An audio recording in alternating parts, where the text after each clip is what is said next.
Phone பார்க்குறதே நம்ம கொஞ்சம் ரிலாக்ஸாக இருக்கலாம், ஃப்ரீயாக இருக்கலாம் அப்படின்னு சொல்லி தான் ஃபோன் பார்ப்போம். கொஞ்சம் நேரம் இன்ஸ்டா, யூடியூப்பில் வந்து அந்த ஷார்ட்ஸு, ரீல்ஸை வந்து கொஞ்சம் ஸ்க்ரோல் பண்ணத்தில் அப்பாடான ஒரு ரிலாக்ஸேஷன் கிடைக்கும். பட் இப்போ அதை ஏன்டா ஓப்பன் பண்ணணும், பேசாமல் ஆப்பையே அன்இன்ஸ்டால் பண்ணிடலாம்னு நினைக்கிற அளவுக்கு எங்கே பார்த்தாலும் பிரச்சனை தான், எதில் பார்த்தாலும் இஷ்யூஸ் தான். இருக்கிற லைஃபே நம்மளுக்கே ஒரு வழியாக இப்படியே போயிட்டுருக்குன்னா இதில் இது வேறு பிரச்சனை. அதனாலேயே இந்த சோஷியல் மீடியா பக்கமே கொஞ்சம் நாளுக்கு வந்து தலை வச்சு பார்க்கக்கூடாது முடிவு எடுத்துட்டேன்.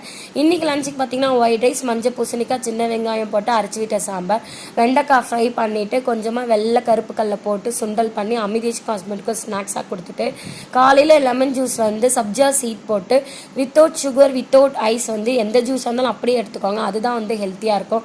காலையில் எழுந்தவொடனே ஒரு டம்ளர் சத்து மாவு வச்சு குடிச்சிட்டு என்ன தான் 2 மணி நேரம் மாங்குன்னு வேலை செஞ்சாலும் ஃபைனலாக இந்த லஞ்ச் பாக்ஸ் பேக் பண்ணி அவங்கள அனுப்பும்போது கிடைக்கிற ஒரு சந்தோஷமே வேறு தான். அமிதேஷ்க்குமே சுண்டல் தான் இன்றைக்கி ஸ்நாக்ஸுக்கு. உங்களோட டே எப்படி போகுதுன்னு சொல்லிட்டு கமெண்ட் பாக்ஸில்